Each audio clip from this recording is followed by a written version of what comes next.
Yo, what's going on, everybody? Welcome to week 6 of Look Who's Chalking, a road episode. I'm on the road. This is the big road trip for the year for me.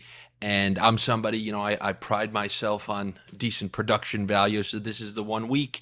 You're just going to have to bear with me. But fortunately, this is the week I've been asking for since week 1. This is when the bye weeks start, and I can see the field, okay? I was a one-read quarterback in the no-bye system, and now I can actually evaluate the options because there's a limited player pool. This is what I've been asking for. And you know what, Gary? Finally, people like me can look up to you max lineup bullies and have a David's chance versus Goliath.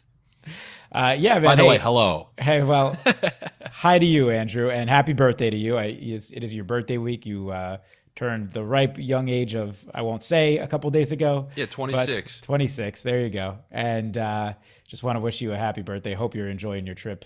And thank you. I'm enjoying my trip very much, so much to the point I clicked enhance my appearance on Zoom because I needed to fix up a little of what I did this past weekend. Nothing wrong with that. But speaking of this past weekend, I'm going to just say, as soon as you saw Kittle wasn't playing, and I'm just going to defend myself, whole lineup's null and void. No, I'm just kidding.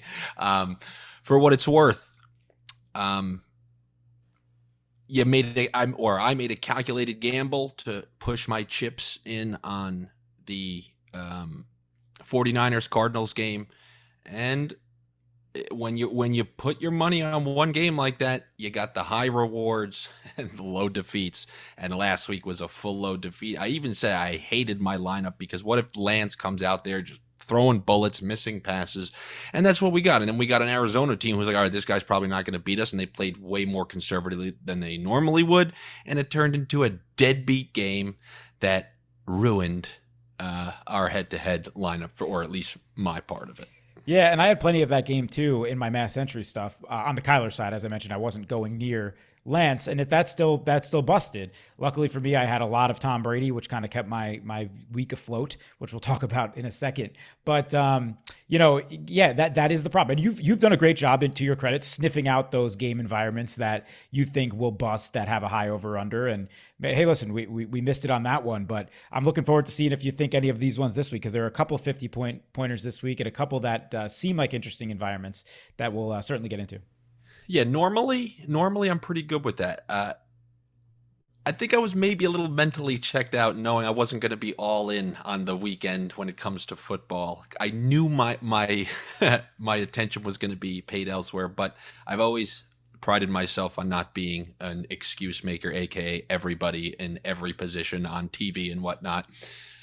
With that said, let's parlay my poor weekend into I'm sick. Let's do it. Although this may seem like a poor weekend for me in terms of my predictions, people are going to learn about a whole new level of sickness that is going to make zero sense. So let's break that down for them. Now, my sickness, you already know it. It was a standard runny nose cold. It was that one game, and I dealt with it. It was the 24-hour sickness, and I got over it. Why don't you tell us a little about your sickness? I'm sick. Yeah, so listeners of Look Who's Chalking, I'm happy to report that not only did I take down a GPP this past weekend, not only did I prove to myself that I could still do this at a high level, but I had the best overall lineup on Draftkings this past weekend. I put up a 263.44 in a lineup that was in my final build, in a lineup that I imported into the Draftkings Millie Maker. Yet it only took down $30,000. Now I say only, right? That's the most $30,000. That's great, and I do feel fantastic. I'm so happy. I put up big on the season. I'm off to a very good start. That's great. I won a tournament. I won the slant, which is a solid $9 tournament. However, that lineup was my 27th highest projected entry. It was in the Millie, and my stupid fucking ass during at the end of the 1 o'clock games, I late swapped off of some of the best pieces of that lineup because I thought I could do better. And just a lesson learned to me because I am absolutely sick. This lineup would have won the Millie Maker by 3 points. I'm sick. It is a $970,000 loss as far as I'm concerned. And I'm sick. I'm sick. And I'm still kicking myself. And I don't get caught up on things very often, ladies and gents. I really do not. And I'm still 4 or 5 days later, kicking myself that I touched this lineup, in the Millie Maker. The losses last a lifetime. Yeah. And anybody who's gambled in any well, remember, DraftKings is not gambling, but if you have gambled in any facet of your life, you know for a fact that there is no such thing as I won $30,000 when it could have been $1 million. That is a $970,000 loss. You know it is. So if you're some dinky player, say, but you won $30,000. No. And on top of that, like, this is how I am, by the way. I swear to God, I'm sick. People's losses hurt me more than they do other people. Like, I remember when people tell me stories that, like, misses in life or oh my God, that girl was so into me and then I just didn't get her number and then we lost touch and I never saw her again. I'm haunted by that for years, and it's not even me. Forget about mine. I'm haunted for life. But when I see something like this in Gary's lineup, all I think is I'm sick. Gary is going to have a kid. He's going to graduate from college, and you know what he's going to think about as he's receiving his diploma? That damn 4 o'clock late swap. I'm sick. I would have won twice in a 12, 13 week period. I won week 8 of last year. I would have been won week 5 of this year. In like a 13-week, 14-week span, I would have won twice, and I should have. And we're sharing the screen if you're watching on YouTube right now, and maybe we'll clip this out. But this is the tweet I went out, which got a lot of traction, by the way. That took down the slant. Fantastic news until you realize that you late swapped the same lineup off the nuts and would have won the millie by 3 points. So let me just break it down for you guys a little bit what this lineup was, right? And this is where there's misconception. Now, this show is called Look Who's Chalking, and the chalk actually won money last week. There's just no doubt about it. However, what you're going to see in this lineup is you need to have a place in there where you differentiate from the chalk a little bit, because if it's one of those weeks like this past week where Devontae Adams hit, where Derrick Henry hit, where Alexander Madison hit, chalk, the 3 biggest chalk plays on the slate, you need to have a couple different spots in there that hit that aren't necessarily chalk to actually hit what the biggest lineup of the week was. And in this case, it was Mike Williams. And not only that, it was a smaller amount of correlation than you might realize. So I had a Tom Brady to Antonio Brown skinny stack with no run back. Now, in my build, I had about 20% Tom Brady. Half of that was run backs, half of that was not. I figured, listen, and it's exactly what I talked about last week on the podcast about Tom Brady. He's back home, sunny weather against what it's been a really bad Miami team. There's no reason to think that they absolutely need a run back in that, so that's why I split it up half and half. Skinny stack is where I was more likely to not have a run back. So when I had double stacks, I had a run back more often. So that's where this came into play. Not only that, my only other correlation in this entire lineup was Kadarius Toney, stud by the way, and Ezekiel Elliott. That was a secondary stack. Everything else was solo plays that just hit. And that's how it's going to be when you're on these super, super high scoring weeks. A lot of times that's what you're going to see. So I'll just let you guys know a little bit what I ended up doing here. I don't have the exact lineup that I swapped onto because it just ended up probably being like more of a min cash type lineup. But I took out Mike Williams in this lineup because the thought is, and this is a prevailing thought around the industry, is that if you have a really strong early 1 o'clock game, like lineup, that you want to actually get chalkier because the chalk is expected to win and is expected to have a higher floor. And so my thought was, okay, this lineup is so freaking strong after the ones, with Brown, Madison, Adams, and Brady, that I want to get chalkier. So I ended up going off of Mike Williams and did some CD Lamb, more secondary correlation type stuff. And I went off Mike Williams, the 3% owned, 40-point guy, my men's warehouse pick of the week from a couple weeks ago, Mike Williams, that won me this lineup and would have won me the millionaire. I went off it to become chalkier, and it's just a lesson learned. Especially on a full slate like that where chalk is hitting left and right, you probably don't want to get too cute, and that's what I did. Look who's chalking. Look who's chalking. So anyway, listen, I'm so proud of this lineup. 263.44 is just a mega score. I looked across the site. I'm pretty sure it's the best lineup in the entire site last week. It's the most bittersweet $30,000 I'll ever win. It's that simple. I'm sick. Yeah, there's no denying that. And if you're somebody who's watching this show and you're like, what do you mean? You said it was a bunch of Tony Pollard last week. You got to understand, it can't be understated. It means that he's just playing less Ezekiel Elliott than the majority of people. It doesn't mean he's not going to be in any lineups, because the way, I guess for lack of a better term, the pros go about it, they need that whole board covered. Like, they can't just take the chance and fully leave Zeke out of everything. So when you see stuff like that, and then even when you see a lineup bust, your goal is to take, the advice we give you, and then you take what you like from it and then plug that into Gary talked about Devontae Adams adamantly being his number one receiver on his board last week. Wasn't in his lineup, but when you hear him say he's the number one receiver on my board, you take that, and if you want to use it, apply it to your lineups. Don't just show up at the end of the episode, copy a lineup, because if that's the case, I hope all my lineups bust, all right? Because we're trying to give you insight along the way. Yep, and the last thing I'll say about that is Devontae Adams, Derrick Henry last week, what ended up happening with Alexander Madison, they were obviously chalk, but you have to pick and choose the points where you want to fade the chalk and go over the field on the chalk, because either way you're getting leverage, right? So Devontae Adams was almost 30% owned in the millie. I had 50%. Okay, it's still I think a good rule of thumb on a normal slate is 30 to 35% exposure if you're a mass entry on any player, a max cap. But if it's a week like that where you have such smash spots and you actually think the chalk is going to hit, you could still go get leverage on that chalk. You just have to go over it. Conversely, most of the time, and what most of the pros do, you want to fade the chalk. On guys like DJ Moore 2 weeks ago, he hit 38 points, but he was 30% owned. The chalk hit, but I was still comfortable fading the chalk in that instance. You just have to know where to look and when to, a lot of that's going to be your own feel type of thing. The only last thing I'll say with I'm sick, my Chris Godwin call last week, I still think it was the right call. He had 4 targets in the red zone. We saw Antonio Brown and Mike Evans ended up having 4 touchdowns. Listen, and that's the same thing. You have to have exposure to all of those guys. Antonio Brown and Mike Evans ended up being the ones you wanted. But you're going to run into that with that team every once in a while. It's just, there's going to be an odd man out. Antonio Brown, after his huge week 1, had about 3 targets the following week. It's just unfortunately going to happen. Yep. And exactly. That's just the way it is. The way the cookie crumbles. Yes. So I guess now we can try to get past that sickness one day. Take our airborne vitamin C and move on to week 6, because now I got to start being responsible for these for these bye weeks and try to have some sniffs out there. And I'm going to do what I typically do. Okay?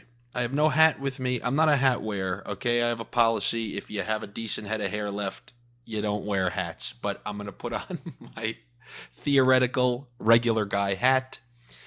And it's a little weird. The regular guy's a little confused.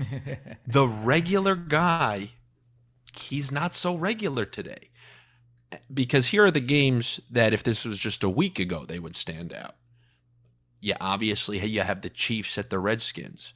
But my belief, just like with gambling on games and betting lines, the national games leave a strong taste in people's mouth. And I think the last people just saw of the Chiefs was, my God, Mahomes not looking great this year. And, however, what I'll say to you is just remember the last time he looked like that, people were kind of off him going into Philadelphia, maybe somewhat of a hostile environment on the road, and he delivered big time.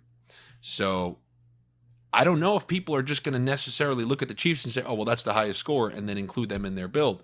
Now, the next highest projection, the Bucks, they're not on the team. They're not on the slate. Bills aren't on the slate. And then the next, you're looking at the Rams and Giants. You think people are comfortable starting people on the Giants side after that injury? I'm sorry to bring this up, but that injury fest that was going on? I do think that the regular guy might circle this Ravens-Chargers, right? Because you're looking at the Chargers throwing up all those points against the Browns, who were considered to have a pretty good defense, and then the Ravens, the exact opposite of the Chiefs, in that they overcame this wild deficit, and Lamar putting up all these points, throwing all these touchdowns. And to me, you asked me, what's one that you sniff out? That's my sniff. You might have some decent. Watch Latavius Murray have 2 touchdowns in this game. Watch Roundtree take a little screen to the house. This game, I will be very scared to have players from. Yeah, I will, because let's not forget the Ravens defense it's not going to be what you saw last week. Yeah, that was a classic case of underperforming against a bad team, and now with a good team coming into that house, feeling like they just kind of stole a game, which they did. Watch this effort be considerably better from the Ravens defense. Yeah, so I'm of two minds there. I definitely agree with what you just said as far as effort will be 100% better from Baltimore's defense. I think they were taken completely by surprise the way the Colts showed up on that game at home on prime time. I think they thought that they had that game in the bag. A couple things, though, with this. One, yes, the Ravens defense will be better, but they're not a good defense this year. They're really not. We've kind of seen this throughout the season now. The Lions were able to score on them. The Chiefs, obviously, in that game, that primetime game that Lamar did kind of similar to what he did on Monday night, came back and won. They were scoring on them. So now the way this Herbert offense is clicking, I would be scared to fade this game altogether with that Ravens defense. Second thing on this is the Ravens guys are underpriced because, the pricing came out before that Monday night game. We'll talk a little bit about that with some Colts guys I like this week too. But, that's the other problem now. Mark Andrews at 5,200. We saw finally him have one of his monster days again. He'll have Derwin James on him. Scares you a little bit, but then think about what David Njoku just did to the Chargers this past week, right? So, Marquise Hollywood Brown. But to me, that's regular guy mentality. Go look at Andrews' production before that. I mean, Lamar, whether you like it or not, he's the scariest guy ever to rely on. No, I'm just saying from a pricing perspective, these guys are going to be underpriced for what they should have been coming into this week because their pricing came out before that game. Hollywood Brown should not be under 6K as a receiver right now. He's in the midst of a third-year breakout. He's a wide receiver 1A, 1B with Mark Andrews as far as targets is concerned right now. True. And then Lamar probably should be even higher than he is from a pricing perspective. So, it's a little bit scary in that sense. And then this Chargers team in general is ridiculous. Austin Eckler is just absurd. We just saw what Jonathan Taylor did to them also. And that guy just seems to be, that's probably chalk that I'm going to end up eating this week. So I hear you, and I think I'm going to be higher. Maybe it won't be though. 7,900. He's coming through right now as the second, tied with Darrell Henderson, as the second highest running back owned on the slate, only after Christian McCaffrey.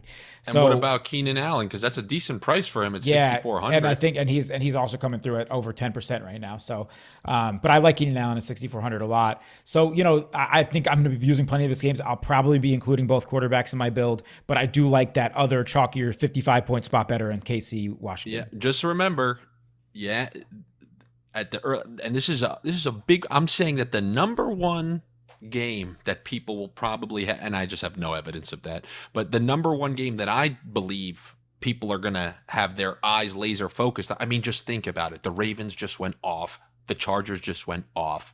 Here comes the community, and just like Bills Steelers, I'm telling you, this one's going to get a little nasty. It's going to get nasty. It's certainly possible. And you're going to have two fired up teams wanting to play. Remember how everybody was talking about the Chargers defense 2 weeks ago, just obliterating the O-line on the Oakland Raiders? Like Carr could get. This is when Carr, everyone was doing the song and the dance. Hey, by the way, gotta love it. Right away, right back to 3-2. Carr does this every year. Start off 4-1, 5-2, and then at the end of the year, 8-8. He's the second coming of Phillip Rivers. You see it every year, and all I just wish is I could hold everybody accountable. Raiders are back. This is it. Every year, every single year. Regardless, this game, I'm having basically, you want to know how my week's going to go? Just watch this game. You see this game in the mud, Andy's probably killing it. If this game's going off, I might not show up next week. No, and it's fair. And I think people will be skewed by that 47-42 Cleveland-LA game because I got that game wrong. And thank God I had enough Tom Brady in there because I didn't have Herbert in my build at all last week. And I thought that game was going to be more of a slog.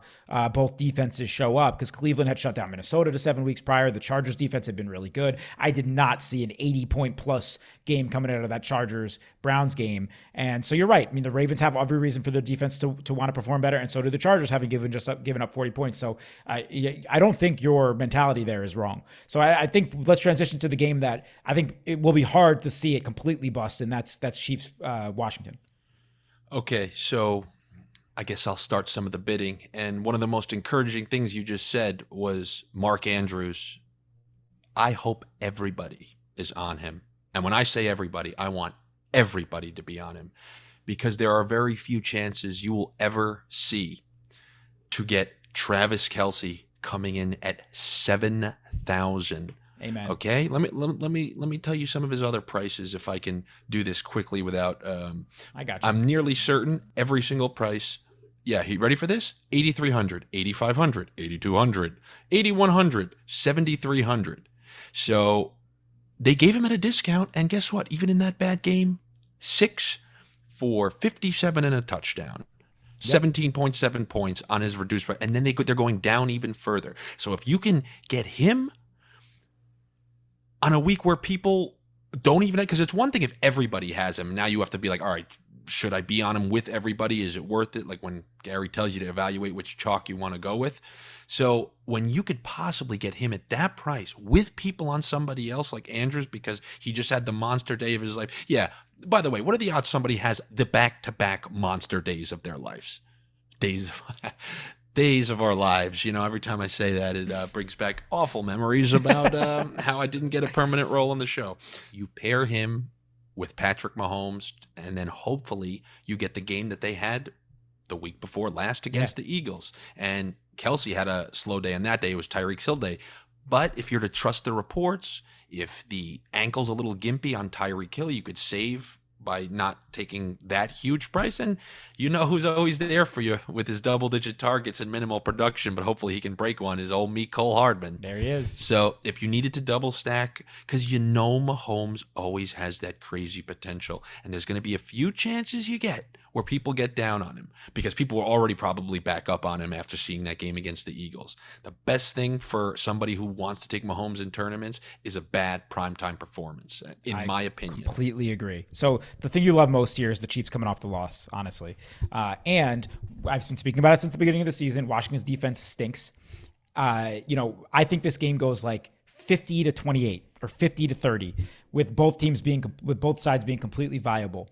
And so here's the thing. Kelsey's going to be chalk because of the price. It's just the way it's going to be. He's coming through right now as 17%. But Tyreek Hill, that's like delivering bad news to his son. Like, look, son, you're not over 6'2". The NBA, it's not happening. Going to be in the Your curveball's not that good. Yeah, I had dreams of non-Kelsey chalk. Yeah, right. So he's coming through right now at 17%. Who knows if it'll be a little bit under or lower than that. But listen, again, at under 20%, I'm totally good going up to 35, 40%. I'll double the field, man. If he's going to be around 15 to 16%, give me 32%. I'll double the field, and I feel great about that leverage on Travis Kelce because everything you said was on the money. You're getting the discount. The only thing that scares me, if Tyreek Hill is healthy, and they're both expected to play as of right now on Wednesday afternoon, is the one thing Washington has been really getting beat up at all season long is that big explosive play down the field, receivers-wise. And I mean, who else can provide that, though? Like, no. I don't like Hardman, but just run straight and catch the ball. I don't disagree with you, and you'll see it in my lineup. So, it's and then the other side, there's no middle tier quarterback I'm using besides Travis Heineke, period, the end. Game script is amazing there. The Chiefs defense is putrid. Their fantasy offense has been above average plus under Heineke. The McLaurin's a fantastic play. Ricky Seals-Jones to me is a fantastic play at $3,000. The guy had freaking 8 targets and 2 end zone drops last week. You usually want to give your quarterbacks that you put in your build all their targets. Now, that isn't always true if we don't think they can hit the ceiling at all.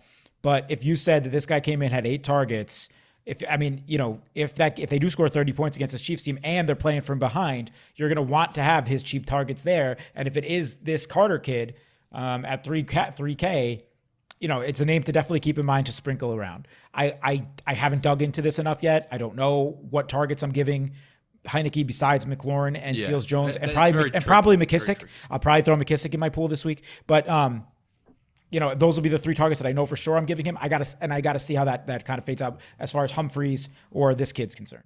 Now we got a tricky one to talk about, but it's the other side of that Chargers game this past weekend was the Browns, where they maybe now put forth this illusion that they're these point getters as well. Although if you watch that game, it seemed like a lot of screen passes and quick passes got taken like 80 yards. I mean, to me, Baker Mayfield did not look trustworthy even remotely, but obviously the ground game was romping. And now they're playing the Cardinals, and you have them projected 27 points. The Browns projected 27 points. And get this, the Cardinals, who 2 weeks ago were considered the new Kansas City Chiefs, down to 25 now, because I don't know. There is that weird thing we talked about where we don't even know which targets to trust, especially other than Hopkins. And maybe is there that thing where are they kind of starting to be figured out a bit? Oh, and by the way, gotta hate James Conner with all your heart. Once again Hate James on the 1 yard line, just plunging one in. Hey, James Conner. Here's what I'll say about that. Similar to the Ravens and the Chargers, the Browns defense that people thought was very good has reason to show up again this week, right? They just give up 47 freaking points. They're at home against a good offense. You got to figure that they're game planning all week, trying to figure out how to stop this Kyler Murray offense. So yeah, I mean that's a real concern. You know, I do think when these defenses give up those huge performances that are perceived good defense, a la the Chargers, a la the Browns, maybe the Ravens, although I don't think they're very good defenses here.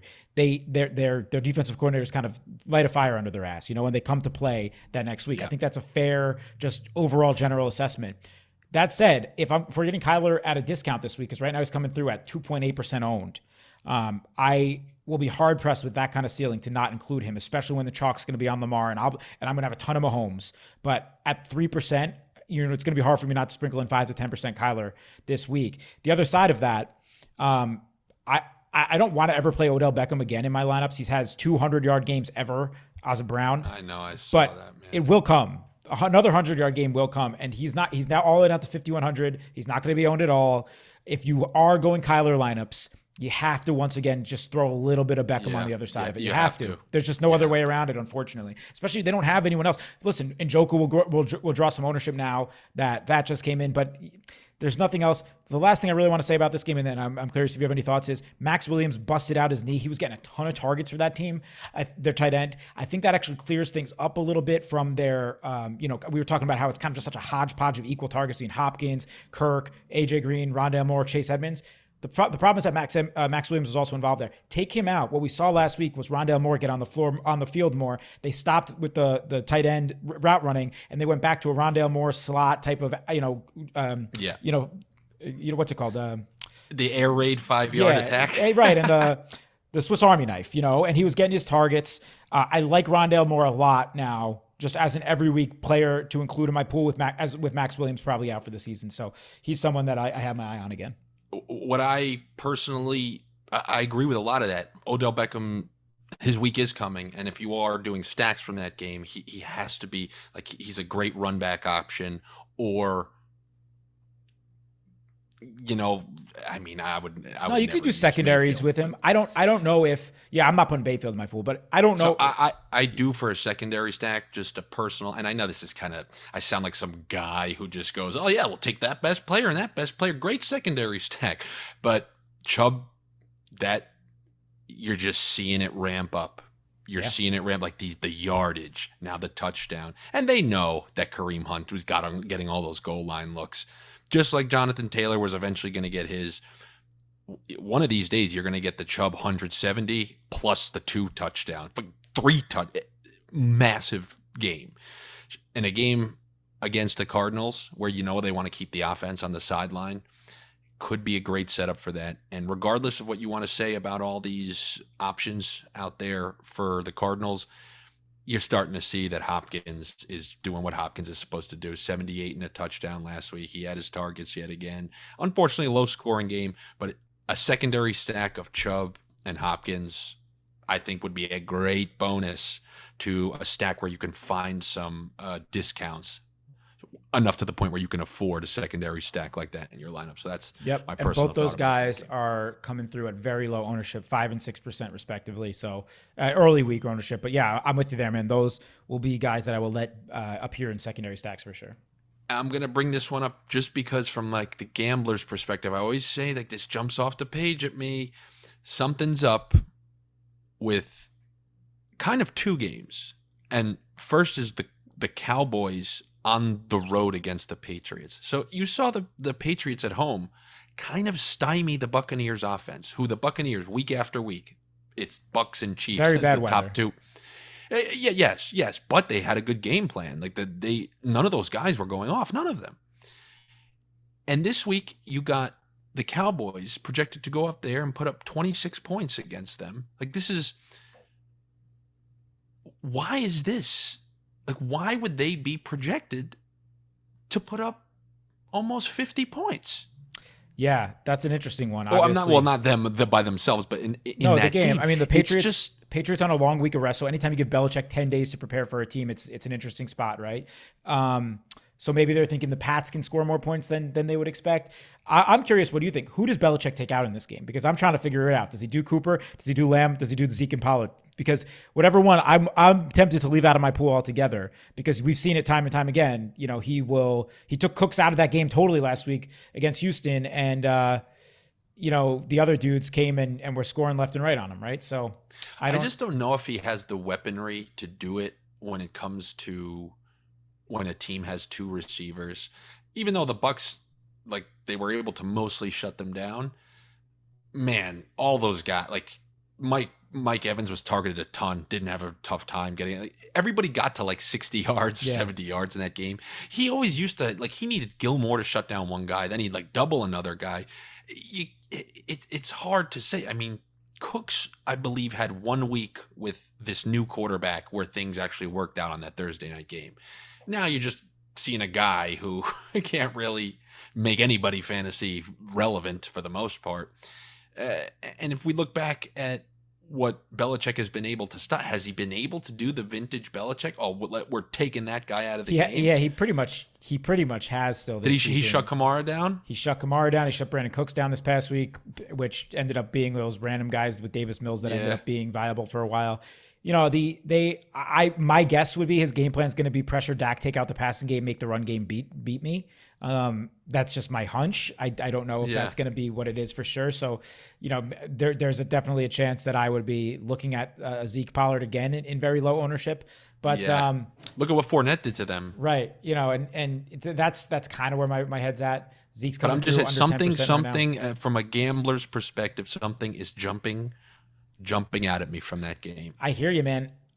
I don't love it. I know. Here's the thing. I don't see Dak outscoring Mahomes, Lamar, Kyler, Herbert, and even like Heineke from a price difference perspective. I probably am not including Dak despite that team total. I'll have plenty of people in the pieces of the game. I've been avoiding New England from a DFS perspective, tournament perspective, like the plague, man. Like, I get Damian Harris is a popular play last week.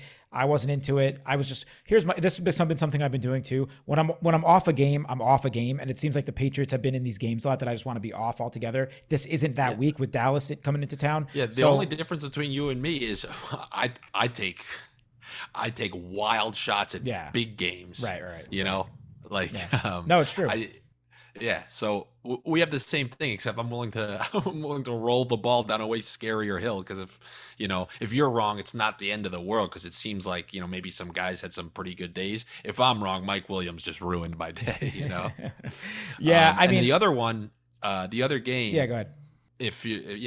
Let's go to the next one. Once again, it's going to be hard for you to see through the mud because it's your own heart at stake here. But Daniel Jones is going to play. Sterling Shepard's coming back. Tony's already practicing. You said there's no cheap quarterbacks that could potentially have a day. But when you're looking at the Rams as the second highest projection on the day with 29 points, only behind the Chiefs, and then you're talking about no Saquon Barkley available, and if they're playing in a potential shootout, you had the logic last week. Oh, I'm using Daniel Jones in one or two.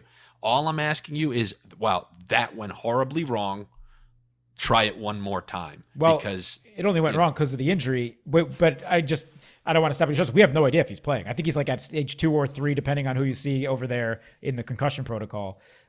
If he plays and if he's doing completely in, I will certainly be interested in sprinkling in some Daniel Jones. That's all we want, man. Baskin Robbins. Just give me a he has to play though, and like if he's playing, that means he's cleared concussion protocol. Then I'm interested, because he's actually 300 cheaper than Heineke, and they're at home against a Rams defense that has been able to be exploited a little bit here and there this season, and in positive game script for him. Tony's back, as you mentioned. Shepard's back. Ingram's 3,400 again. I don't know if I want to touch that. I don't want the Devontae Booker chalk. I'm not interested. Terrible matchup. We already did this last year when Jacobs was out. We already did. Yeah, no, it's not just him, though. However, we did do that. You know what? But we're talking different story here. Who was a top 10 fantasy running back when Saquon was down weeks like 7 through 13 last year? It was Wayne Gallman. So, and a lot of those were bad matchups. But I'm not interested in this week because I agree that Rams team total is really high, especially if Daniel Jones is out. Booker will be able to get nothing going on the ground. But I'm interested in Tony for sure. He just passed the eye test in every sense. I'm interested in Shepard, people being off him at 5,000.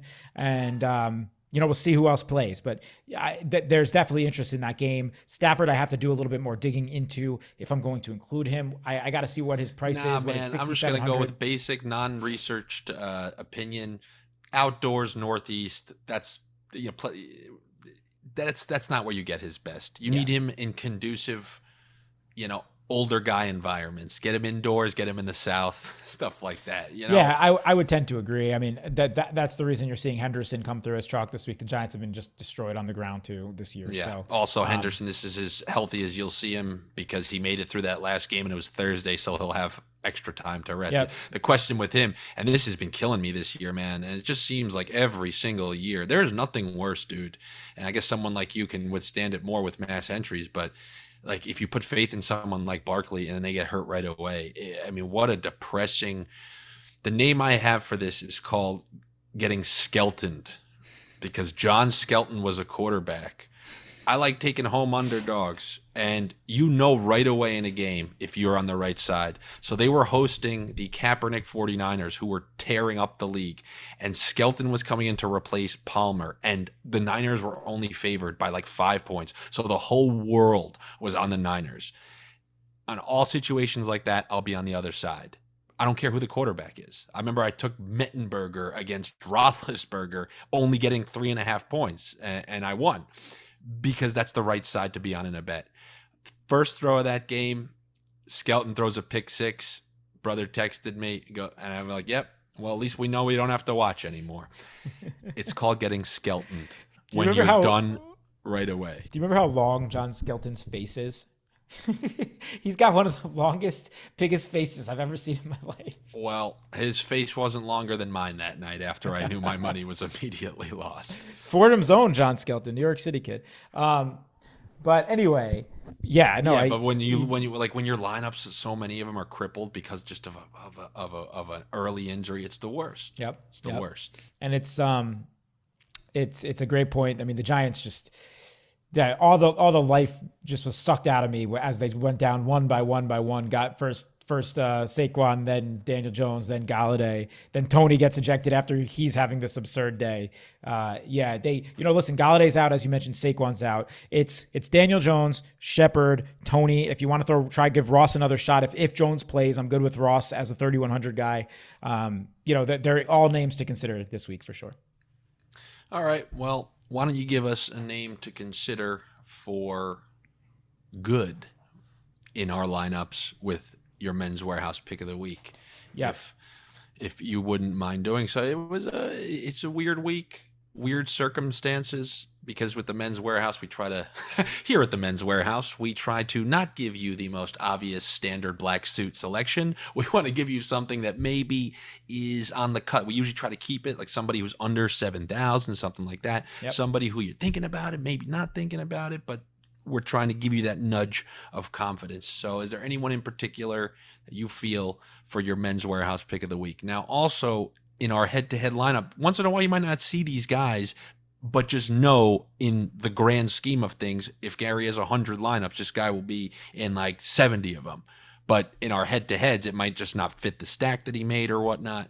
So just know that.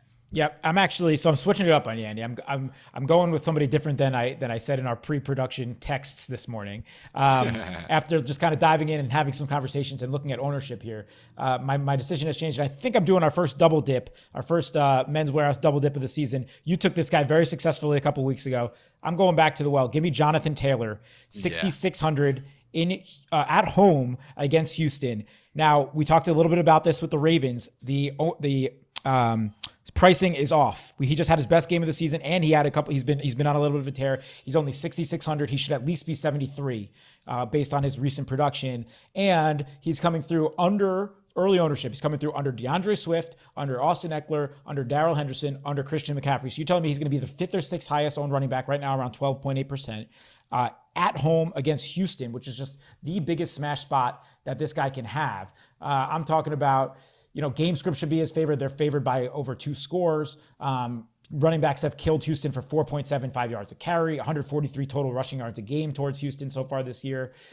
This is not a Nyheim Hines day because they should be up and just should be keeping it on the ground. I'd be shocked to see if he doesn't score. And one of my favorite actual stacks this week is a Taylor with the Colts defense stack because it's a bad defense week for the cheap defenses. The Colts are 3,500 against Houston at home. And that to me is just such a, yeah, it's like a 10 to 12% chalk type spot, but it's not so much that it's scaring you away. So that 12% Jonathan Taylor, I'll be at 30, 35 easy. Okay, that's fair. You know, Jonathan Taylor really, he likes the way he looks around here. Yeah, we have a lot of faith in him. I don't think that Marlon Mack gets way too many touches for my liking, but I don't think it should, because in a game like that where they're 10-point favorites or something along those lines, yeah, Mack might get his, but guess who's not? Nyheim Hines. Well, it's hurting. It's just hurting Hines more than Taylor right now. Yeah. The Mac usage. That's all. Yeah, it's basically if they're up, then it's Hines who feels the dip, and if they're down, it's Mack that feels the dip. And they were up for most of that game, so Mack had more series where he was in there.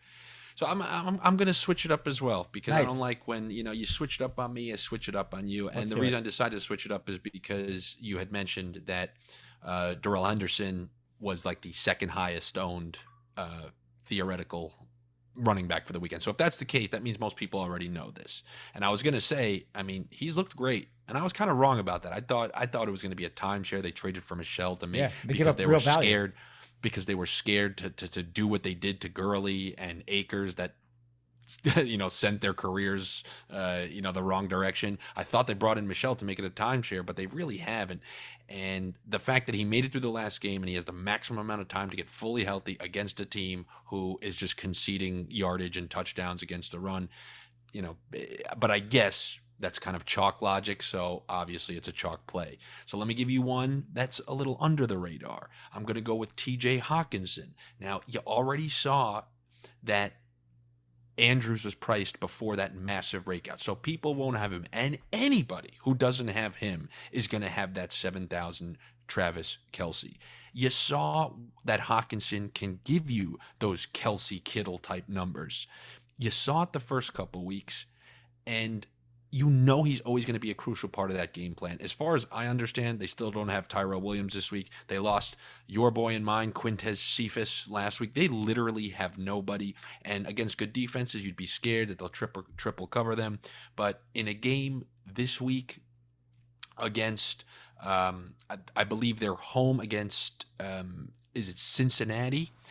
That's a game where there's going to be opportunities for him. Cincinnati's one of those defenses, like, for whatever reason, your guys are going to be producing. Your big guys are going to be producing, okay? Like Devontae Adams murdered them last week, and in no way, shape, or form am I comparing Hawkinson to Adams. But in a game like that, give me TJ Hawkinson to have one of those days that he had during the first 2 weeks of the year. 8 catches, 85 yards, and a touchdown with no ownership for 5,000, I believe. Yeah. Something. No, he's 5,000. Right around 5,000. He is 5,000, and let me say, I like that pick a lot. The only concern there is he's battling a knee issue right now. He's expected to play. Just is it affecting him on the field? Because he's still getting elite usage, elite target share. That's what we have to see. Is it affecting him? Let's just real quick before we go into our laps, let's talk about that game. It's a sneaky environment. It's really sneaky. Burrow is the other guy I would consider of those mid-tier quarterbacks because Detroit's defense is that bad. However, the name that I really want to look at injury reports is the Blackfoot himself, Joe Mixon, because I'll never forget what Aaron Jones did to this team in week 2 in primetime, right? That 4-touchdown game or whatever. This team cannot stop anything against the run. I think Mixon is like 6,400 or something like that. He's coming through only at 6% early ownership. So if I get a full cleanup, because they were splitting carries, him and P. Ryan last week, but if I get a full bill of health on Joe Mixon, that's a name that's sneaky. I want to be above the field on because, that matchup is too juicy. Conversely, with on the other side of Hawkinson, I love DeAndre Swift this week, but he's also going to be chalky. But, Jamar Chase also going to be chalk, continues to do it week in, week out. I think this is a really, really juicy secondary stack game with the Bengals receivers, Swift, Hawkinson, Mixon, all these pieces. I will be mixing in. Mixing it, yeah. That's all I have to say. Okay, so well, if that's all you got to say, why don't you say who you actually are going to play against me? If Yep, if you have that queued up. I do. And I just went through that whole thing, and I have no Actually, one. you know what? You go. You know what? One last thing. Yeah. I needed to say this before the end of the show. If Christian McCaffrey plays, you got to get him in there somehow. If you're a person even making two lineups, get McCaffrey in one, because last year when he was returning off injury, they said, oh, he was only going to get a few touches. He was the number one running back on the week, and he was low owned because of that. And that taught me a very important lesson last year, which was when a star is back, don't be scared to play him. And there's only 100%. one guy who will always screw you on that, and his name's Dalvin Cook. But that's not true because he came back last year and went off against Green Bay on his first week back. And I believe he was in your millionaire lineup that week. Dalvin Cook 100% was. Yeah, yes. and the right, and that was the exact scenario you was referencing. Right, he was only 10% owned, and he had 40 something points. So the thing with Dalvin is, and he's another interesting name this week. Obviously, more of a tough matchup at home against Carolina, but I'm more under the impression that they held him out last week because it was such an easy matchup, and I think he'll be back strong this week as well. Agree with you on McCaffrey. I think a good way to get leverage on McCaffrey is things like 3 maxes. Use them in 2 of your 3 lineups. That way you'll be above the field, things like that. I think that's a cool way to get leverage on Christian McCaffrey. You want me to go with my lineup here? Yeah, if you don't mind. All right, cool. Yeah, I'm going to go to that, and I keep doing it. I keep going to these Mahomes environments, but I'm doing it. But I'm going to go with a Heineke lineup here because he's 5,800 and it allows you to do a lot more things. This is one of the few weeks that I will allow in my build double tight end builds. It is historically not totally optimal, but I think this is a week where it makes sense because Kelsey's 7,000. There's a lot of decent cheap plays at that position as well. You just mentioned Hawkinson's only 5. Andrews has to be considered at 52. So I'm going to Heineke to Ricky Seals-Jones, McLaurin double stack. McLaurin has just a prime matchup. We know how good he is. He's only 7,100. It's too cheap for the matchup. He's had 2 30-point games already this season. I expect this to be another one. Ricky Seals-Jones, we already talked about it. He's 3,000. He had 8 targets last week. 2 of them were in the end zone. He still finished with 5 of 41 for 9 points at the minimum. That's a tight end that I'll be all over this week. But I'm on the flip side of that, Travis Kelce, because I'm going to double down on the tight end in this particular instance. He's 7,000. We don't have to rehash this. We talked about Kelce. He's a great play. I'm going double, man. Give me all the double meat, animal fries. Give it all to me. Beautiful. Cole Hardman, you did a good job mentioning it. He's only 4,200. His price hasn't climbed. He has a lot of targets. If Tyreek Hill's at all banged up, we talk about he had 12 targets last week. If we talk about Washington give up a bigger play, so Heineke to McLaurin and Seals-Jones with Kelce and Hardman on the other side. I'm going all in on that 56-point environment. Again, I think it's like a 50 to 30 type game. I think you want to have part of that. Running backs, give me Jonathan Taylor, my men's warehouse pick of the week. He is stacked with that Colts defense at 3,500, so I got them both in there. Hard for me to get away from Austin Eckler this week. He's as long as he's healthy, he is proving to be a top 3 running back in fantasy. He's had 34 points this past week, 32.5 the week before that. He's doing it on the ground. He's definitely doing it on the air. He's finding the end zone both, on the ground and in the air. He's got just 5 total touchdowns over the last couple weeks. Total stud. And again, Baltimore just got killed by Taylor. And even if their defense comes to play, there's no way they're stopping Eckler both on the ground and through the air. He has a big floor this week and still has the ceiling. I'm letting him be solo, nothing on the other side of him. And then this is my dart throw for this lineup. And this is where a tournament lineup comes into play, right? Because a lot of what I just told you was chalky. Give me Robbie Anderson, 4,800. It's a hunch thing. It's a hunch thing, but he has 12 targets combined over the last 2 weeks. 18 targets combined over the last 2 weeks, 11 in week 4, 7 in week 5. Minnesota's defense has been up and down this year, but they're at home. He's under 5K. We know he could score a long touchdown, and I think Christian McCaffrey coming back is only going to help the ability for them to open up the field, the downfield passing game. So I just have a feeling this week that I'll be using some Robbie Anderson, and he fits into this lineup. So it's Heineke to Ricky Seals-Jones and McLaurin, Kelce, Hardman on the other side, Eckler, Jonathan Taylor as my running backs, Robbie Anderson, and the Colts defense. All right. Okay, so I had a Mahomes stack, but I just want to. We had so much crossover that I wanted to give kind of a different variation. So what I'm going to do, and it's implementing some of our, some of the things we spoke about here. So I'm going to go with Kyler Murray because he always has the chance to be the number one quarterback on the week. And on the outset, like, sometimes you have to tell yourself, well, if I'm thinking that, a lot of people are thinking that, and that's why Gary said he's probably going to be a very low projected ownership. To go along with his low projected ownership, probably DeAndre Hopkins and Rondale Moore, who Gary said, because of the departure of the tight end, will probably be in there for more routes, and I fully agree with that. Now watch it. This is the one week that Kirk finally sticks it to me, because I played him back-to-back weeks. And then on the other side of that game, I'm going to go with Nick Chubb and Odell Beckham Jr. His first week back, he showed that he can draw massive targets.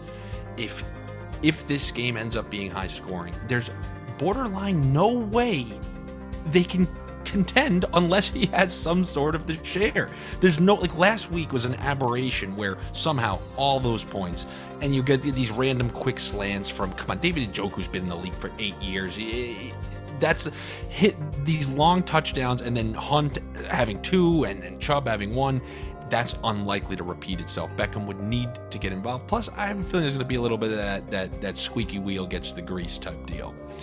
Then I'm going to go with my original Men's Warehouse pick of the week in Henderson for 6,000, along with my second Men's Warehouse pick of the week in TJ Hawkinson, simply because if he can hit and everyone's on those other tight ends, great way to differentiate that lineup. I'm going with Mecole Hardman as if Hill is limited or hurt and they are susceptible to that deep ball, then Hardman's a good option in my opinion. And then all I had left was a little bit for the Lions. Hopefully at home, they play with a little more juice and can just maybe get 1 or 2 turnovers from Burrow. You never know. That's the cheap defense I'm on too. If I have to be on a cheap defense, it's the Lions this week. Like, really, Green Bay had some, although you look at the end of the game, they gave up a lot of points. They also had a bunch of sacks and I think 2 turnovers. So no, I mean, even the last 3 weeks, the Lions defense only gave up 19, 24, 19 points. They've had 7, 3, and 7 points for 2,100. It's the defense that I'm on this week for sure. Yeah, so I'm going Murray double stack with Hopkins and Moore, coming back with Chubb and Beckham. Then a couple of floaters in here, Hawkinson and Hardman and Henderson with the Lions defense. So I love a lot of what you did in your lineup. The only thing I would ever push back on in a construction league that I wouldn't do is Chubb and Beckham together on a double run back, because from a ceiling perspective, and it doesn't matter in a head-to-head, this doesn't apply, but if we're just talking tournaments, from a ceiling perspective, the chance of them both getting there in the same week is so slim. As far as the 2 touchdown, 150-yard game you talked about with Chubb and a Beckham ceiling game. Now, the Beckham ceiling game has declined a little bit because of his pricing, but I'm just talking to win a tournament. It's tough. But I love that you went Kyler, because I agree. I mean, that for sure. And for anyone who would be listening, you could easily switch any of those. Like, you can toss Taylor in there, and then you could have you can up the defense to like. You could take the Chiefs defense, if you have because I don't really have much in that build. So if that's a game where the Chiefs defense ends up showing up against Heineke or something like that. No, so So feel free to I do want to say though, Kyler with the Hopkins, Moore, Beckham run back, I love that from a tournament game stack perspective. I really like that this week. It's all of those guys are low ownership, and it's great pivots to the other chalky environments. So I really like that. All right, good, man. So good luck to you, man. I want to congratulate you for winning 30,000, but I also want to. I don't know. It's the weirdest. It's the worst congratulations you'll ever get. No, it is. It is. I appreciate it. But just know that it must feel good knowing that your absolute worst day would be beyond my absolute best day. Let's end there. All right, Andrew. All right, there you go, guys. That's it. So if you could smile about it, then that's what we're all about here. Enjoy the rest of your trip. It's shocking. Happy birthday again, and we're going to do in person soon, so let's have some fun. Yes, yes, in person. Look who's chalking, the both of us. It's going to be good. Remember to subscribe, rate, review, do all the good stuff. Share with your friends, tell your dad, and anything to help us get our stuff out there. Yeah, tell a friend. If you have a friend that plays fantasy sports, particularly FanDuel, DraftKings, even if it's a one lineup, they just like messing around. I have friends that do 1 or 2 lineups on FanDuel, DraftKings every week, and they really enjoy the show. So just tell a friend. It helps out. Quit your job. Give them your 2 weeks notice.